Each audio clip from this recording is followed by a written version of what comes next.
Bagaimana cara meminta maaf kepada suami yang sudah meninggal? Apakah orang yang meninggal itu mati seperti matinya kayu nih?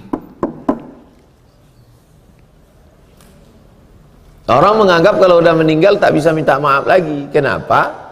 Karena sudah mati. Kita tak pernah mati. Di alam roh kita hidup. Masuk ke alam rahim, hidup. Masuk ke alam dunia, hidup. Masuk ke alam barzah, hidup.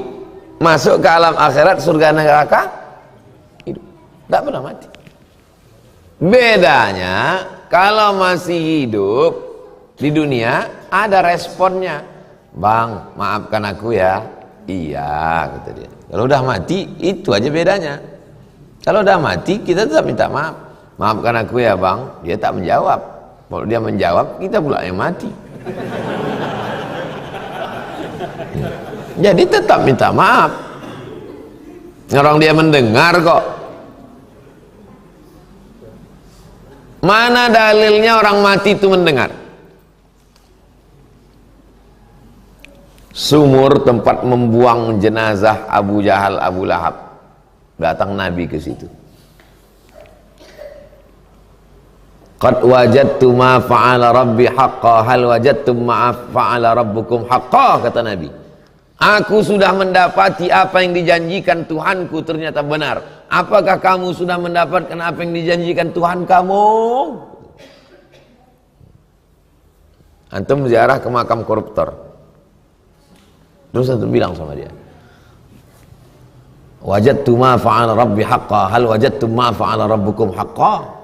Hai koruptor-koruptor, aku sudah mendapatkan janji Allah padaku. Apakah kalian sudah dapat? Kalau tak ada, dia kenapa Nabi ngomong? Dalil kedua, waktu ziarah ke kubur. Itulah enaknya tinggal di jalan Kamboja ini. Satu hari berapa kali kita ziarah kubur.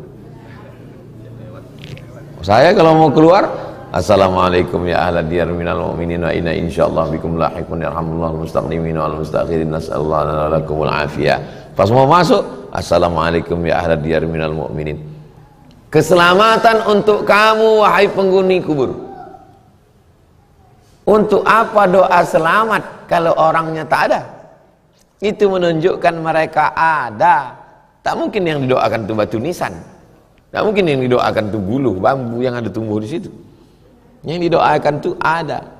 Cuman bedanya orang hidup merespon, orang mati tak merespon.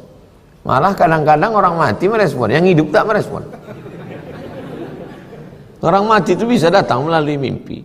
Ku maafkan semua dosa-dosamu, gitu dia. Kalau mau baca kitab yang paling banyak tentang manamat, manam tidur, manamat tentang mimpi-mimpi, nama kitabnya Ruh. Sudah diterjemahkan bahasa Indonesia ROH, Roh. Nama penulisnya Imam Ibnu Qayyim Al-Jauziyah. Bermimpilah ulama, berjumpa dengan ulama. Macam mana keadaan kau di sana? Aku dibawa burung-burung surga terbang hinggap ke lampu-lampunya. Bermimpi seorang ulama, berjumpa dia dengan kawannya suatu malam. Kata kawannya dalam mimpi itu, tolong kau datang ke rumahku, pergi ke dapur, di situ ada tembikar dari tanah liat, di dalamnya ada emas, tolong bayarkan hutang. Kesimpulan, didatangi kesimpulan, betul ada hutang si anu? Iya. Pergi ke dapurnya, ada emas di situ. Itu menunjukkan orang hidup sama orang mati masih berkomunikasi, tapi tak bisa direquest. Itu aja bedanya. Kalau yang direquest pakai lilin, jelangkung, itu yang datang bukan rohnya, itu jin qarin, bukan roh. Roh manusia tak bisa dipanggil. Jangan nanti antum merasa saya sudah mati, antum panggil roh saya. Dan cari keranjang arang. Itu bukan lilin. Datang suara pas macam suara saya, itu bukan roh saya, itu jin qarin. Jin qarin yang ikut waktu lahir orang, ikut dia satu jin. Qarin artinya selalu bersama. Mati orang, dia tetap hidup. Coba umur jin lebih panjang. Kenapa panjang umurnya Pak Ustadz? Dia tak kena diabetes. Dia tak kena serangan jantung. Orang sekarang bertanya yang tidak-tidak aja. Maka jawaban kita pun yang iya-iya aja. Iya pula, tanya kenapa umur dia panjang. Panjang umur dia, bisa dia masuk ke badan manusia, berubah suara orang itu macam suara, bisa pakai bahasa yang bukan bahasa dia. Nah, maka disangka orang itu roh tak bisa dipanggil-panggil. Dulu di Prancis ada tradisi memanggil roh. Waktu itu ulama dari Mesir karena berkelahi sama raja pergi ke Mesir, namanya Syekh Muhammad Abduh, meninggal tahun 1905, yang mendirikan Universitas Kairo. Pernah jadi mufti Mesir, karena berkonflik dengan raja, lari ke Prancis berdua sama Syekh Jamaluddin Al-Afghani. Sampai di sana ada tradisi orang di Prancis waktu itu manggil roh. Jadi rupanya 100 tahun orang Prancis itu pun masih main jelangkung juga. Datang Syekh Muhammad Abduh, ditawari orang tuh, Muhammad Abduh mau minta roh siapa? Kata Syekh Muhammad Abduh, tolong panggilkan roh Nabi Isa. Aku mau nanya sama dia, apa betul dia mati disalib? Kata mereka, roh yang VVIP nggak bisa. Ini nggak bisa. Orang kalau cerdas, dia tak perlu macam-macam untuk membantah. Simpel aja. Bumerang namanya. Senjata orang itu dipakai. Ada sebuah seminar tentang menyatakan apakah Syiah sudah ada di zaman Nabi. Narasumbernya Ahmad Dedat.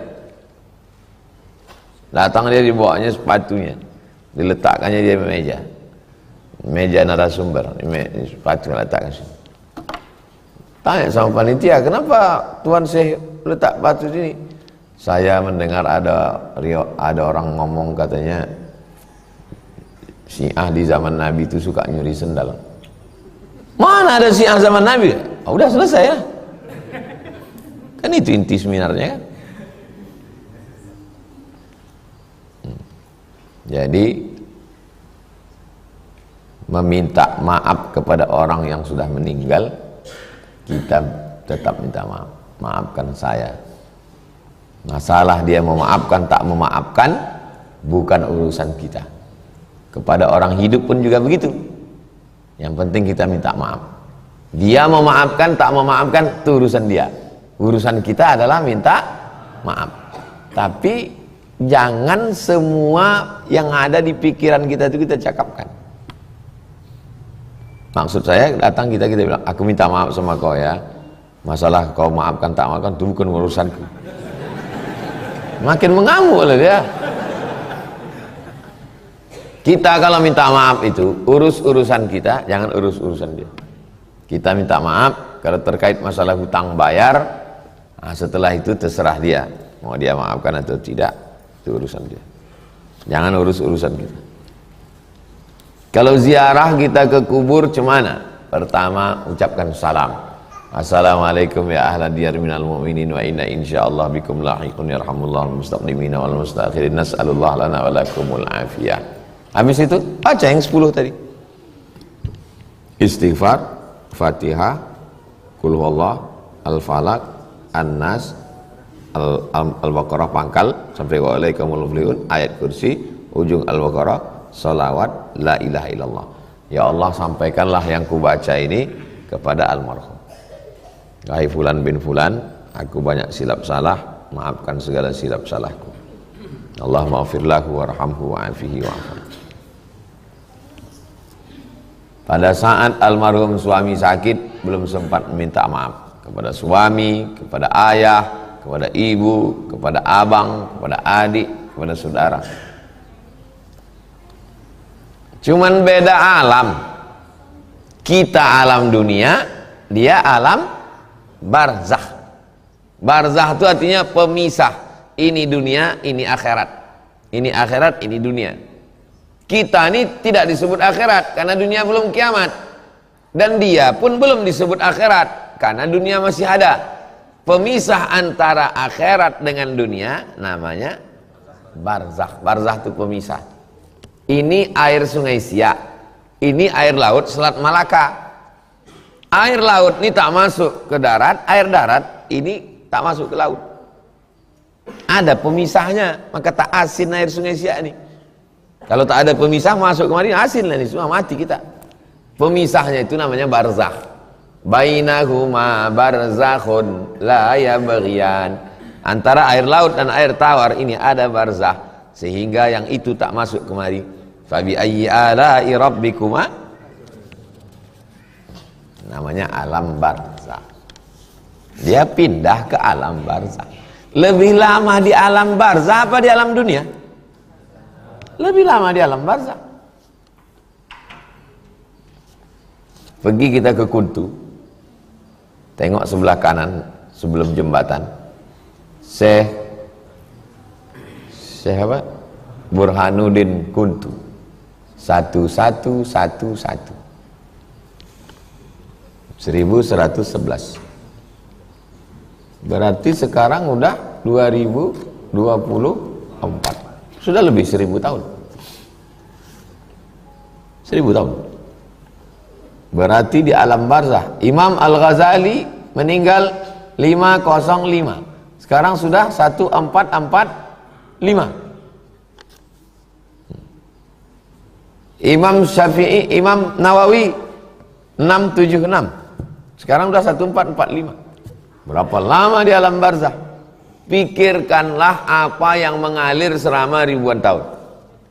Imam Nawawi tidak pernah dunia ini kosong dari orang baca kitab Riyadhus Shalihin. Memang dia tak ada anak, dia tak menikah, tak ada anaknya. Waladun Sholihun tak ada. Tapi kitab Riyadhus Shalihin dibaca orang seluruh dunia. Pikirkan apa yang mengalir selama di alam barzakh. Karena di alam barzakh jauh lebih lama daripada di sini. Apa hukum orang berobat ke dukun tapi memintanya sama Allah? Dukun musyrik. Musyrik itu mempersekutukan Allah. Sekutu artinya Amerika, Inggris, Belanda, sekutu. Belanda kembali ke Indonesia dibonceng oleh sekutu. Sekutu artinya beramai-ramai. Maka Allah tak ada sekutu karena dia satu saja.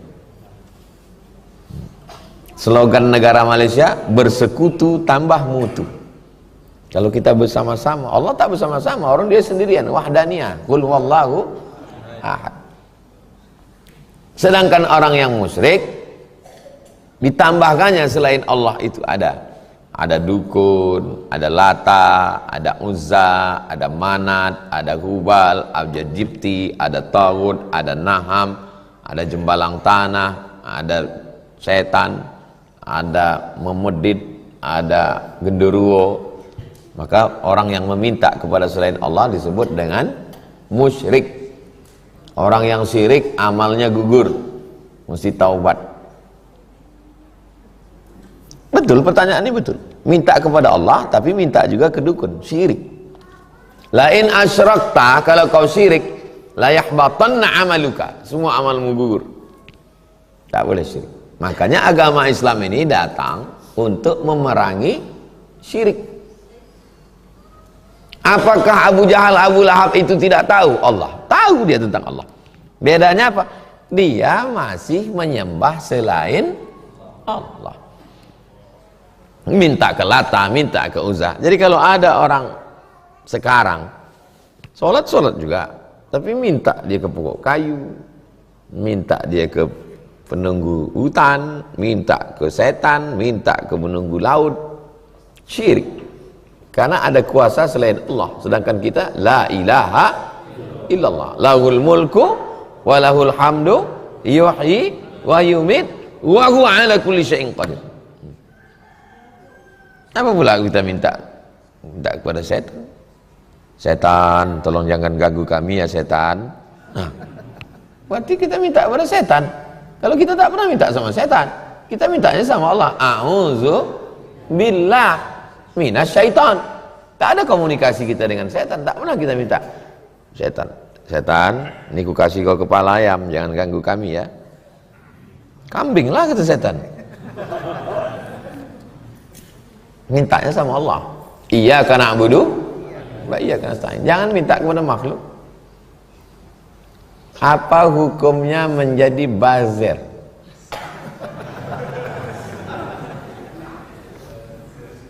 Bazir digaji, waktu ditangkap ada yang 3 juta, ada yang 5 juta buat akun palsu, fake account.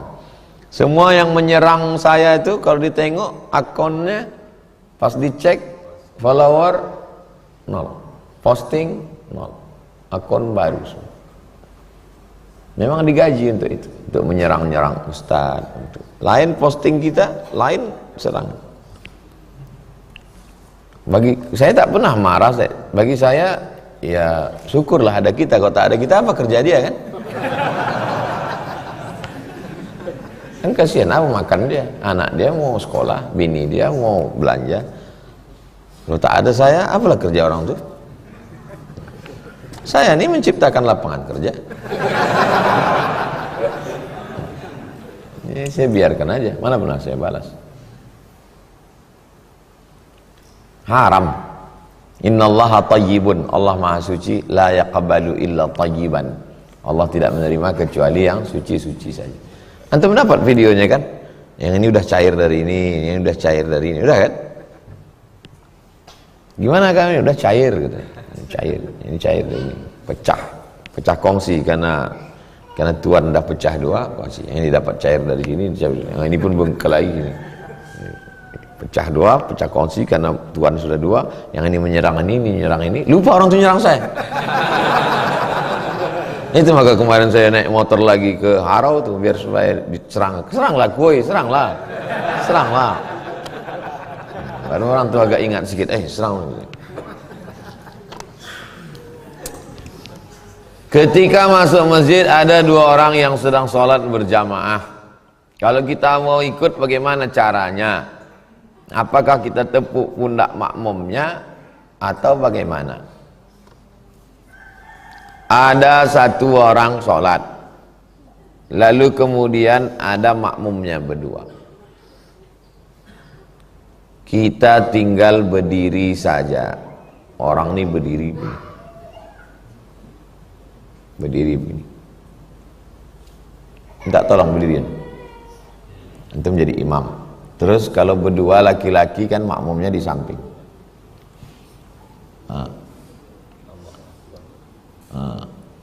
Antum berdirikan di samping. Kemudian datang orang ketiga mau menjadi makmum. Macam mana cara antum mau menjadi makmum? Antum berdiri di belakang imam. Berdiri di belakang imam.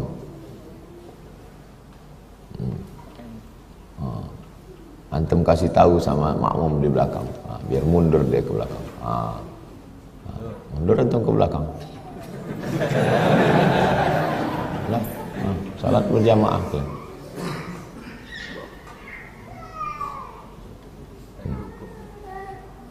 Begitulah caranya salat berjamaah. Antum kuat dari awal memang udah kuat suaranya, hanya untuk ngasih tahu stop. Karena kalau antum cuman berdiri aja di belakang, ini kan tak tahu belakang ini. Apalagi kalau sholat dia pejam mata.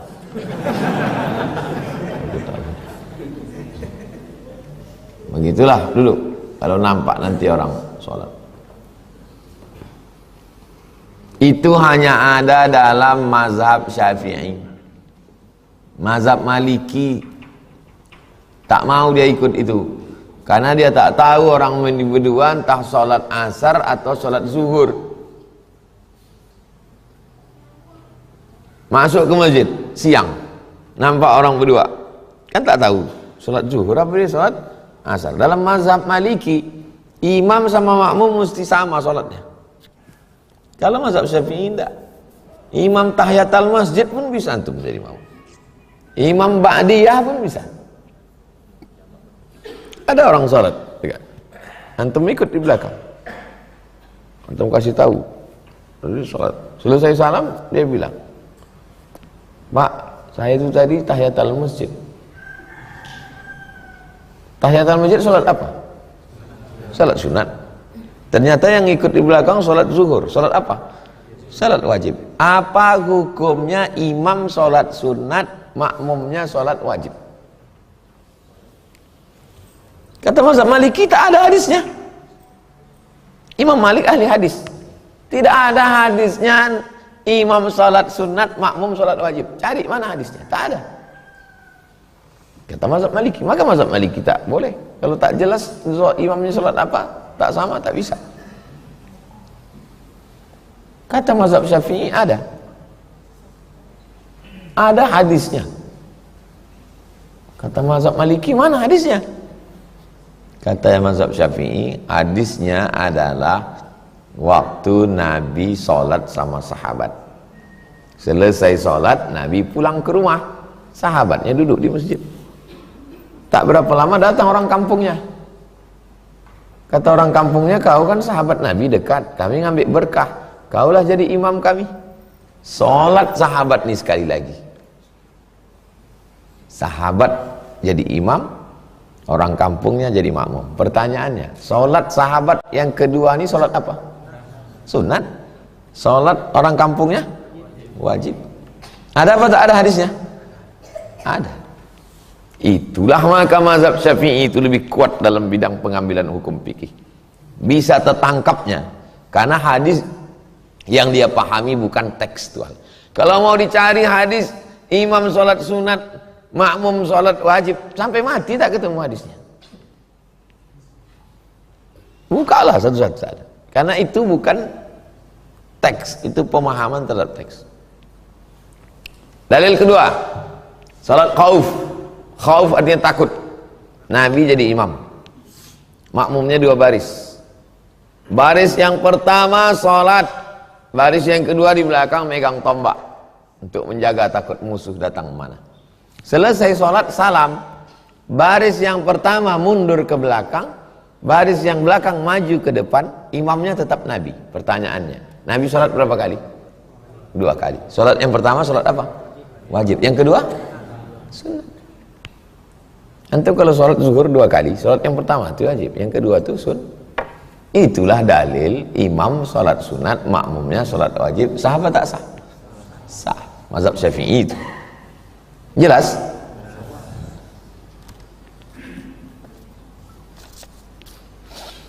Misalnya ada yang menjamin saya modal 10 juta. Kemudian bagi yang kasih modal itu per bulan 300.000. Selama setahun untungnya bagi yang pinjamkan modal 3.600.000. Tambah modal yang dia kasih 10 juta. Jadi 13.600.000. Apakah itu berdosa?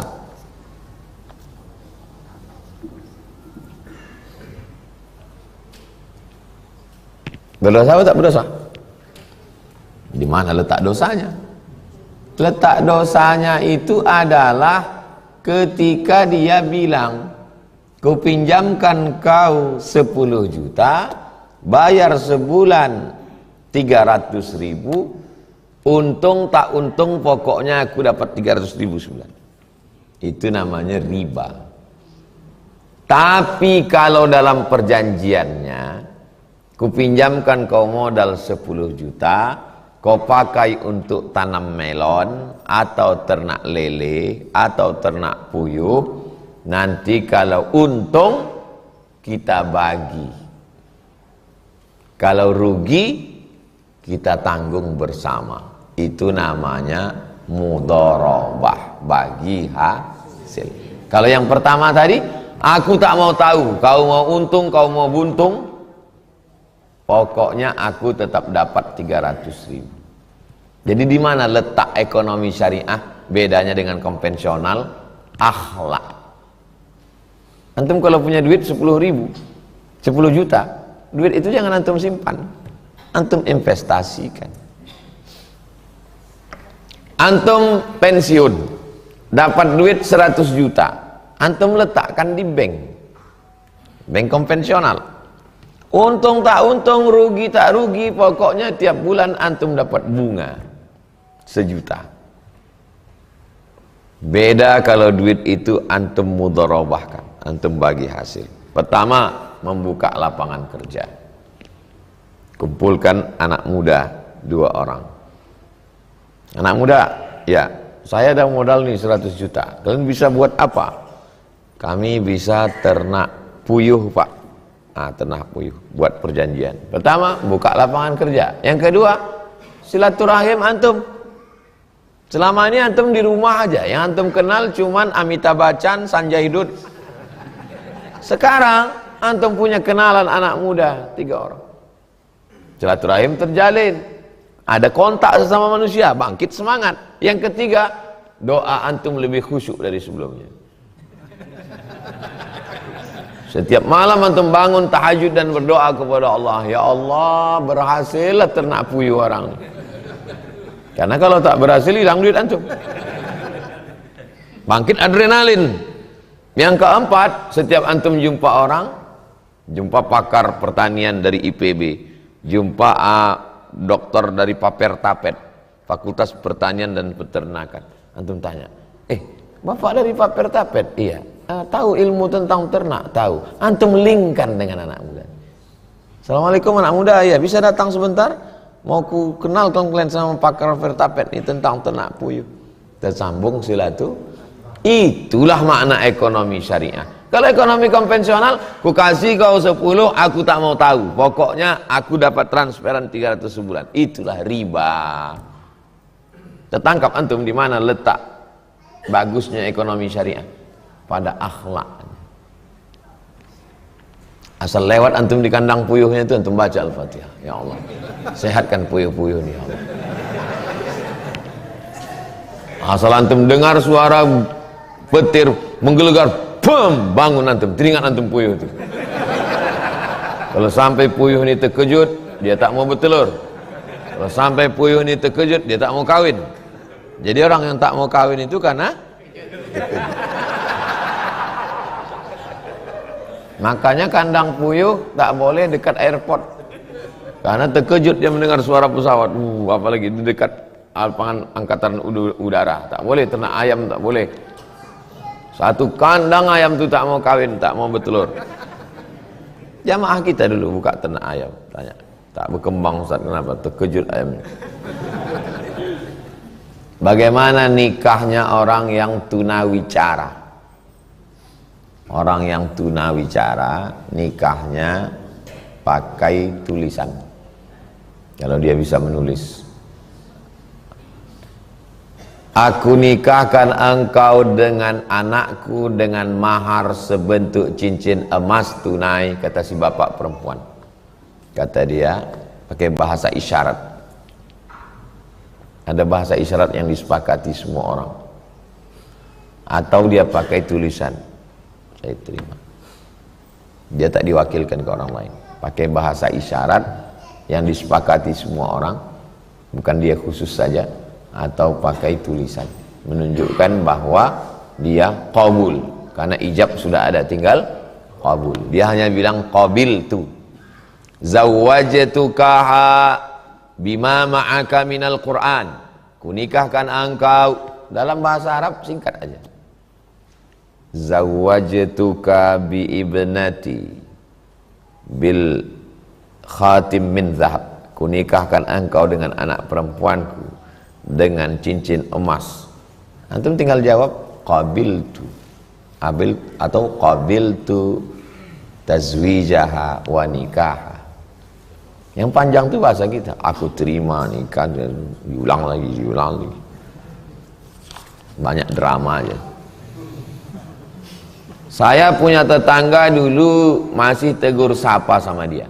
Ternyata dia sering ngomongin kami sama tetangga yang lain dengan omongan yang tidak enak, merendahkan, menjelekkan.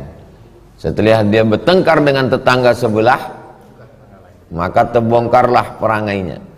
Setelah saya tahu perbuatannya, saya tak menegur sapa dia lagi, dan sikap saya ini salah, Pak Ustadz. Kalau putus silaturahim tak ada amar ma'ruf nahi mungkar. Kalau putus silaturahim putus hubungan dengan Allah. Kalau putus silaturahim rahmat tak turun. Tak boleh putus silaturahim. Lalu kalau kita digitukan orang, kita hanya menjaga jarak, tapi putus.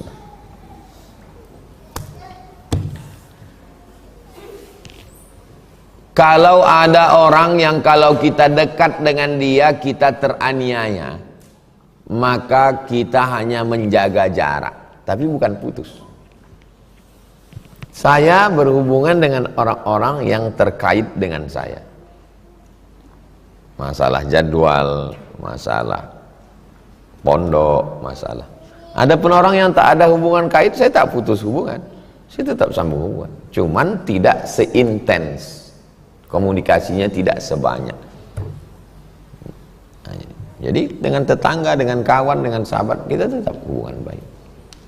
Tapi kalau kita hubungan baik dengan orang ini terlalu rapat, terlalu erat, terlalu dekat, kita teraniaya. Teraniaya karena sifatnya, karena ghibahnya, karena cakapnya, karena minjam duitnya. Menyelamatkan dia dan menyelamatkan kita. Tapi untuk putus silaturahim itu beban psikologis. Pertama, antum kalau megang handphone selalu mencari, takut salah kirim WA. Misalnya ada nama Ari 5, Ari Untung, Ari ini, Ari, ada mesti satu buat antum, Ari putus, karena takut salah kirim. Kalau jumpa di masjid mesti waspada, takut salah sholat dekat dia. Jadi menyiksa pikiran itu, menyiapkan sekian energi ke otak untuk memusuhi orang. Kan letih itu, lelah. Saya tak pernah memusuhi orang, karena letih, lelah itu memusuhi orang. Tapi menjaga jarak untuk beberapa orang ada saya lakukan. Karena kalau terlalu dekat, dia teraniaya atau saya akan teraniaya. Kita jaga jarak. Tapi untuk putus tak boleh. Apalagi sampai mau ngamuk. Mengamuk itu berapa urat saraf antum putus? Ngamuk, emosi, keluar sumpah serapah, caci maki. Menurut antum yang mengamuk, antum ditakuti orang. Padahal orang yang nengok lucu. Antum waktu mengamuk itu merasa udah hebat betul. Padahal bagi yang nengok, dia nanti, udah kurus ngamuk-ngamuk gila itu. Apalagi orang yang mengamuk depan orang banyak, depan orang ramai itu ngamuk. Dia mau menunjukkan dia hebat. Kalau mengamuk berdua, datangi dia berdua. Kau buat gini lagi, ku pijak batang leher kau. Kan depan orang banyak. Kan depan orang banyak, antum hanya sedang merasa mengangkat diri antum. Padahal orang yang nengok biasa aja. Mudah-mudahan kita diselamatkan Allah.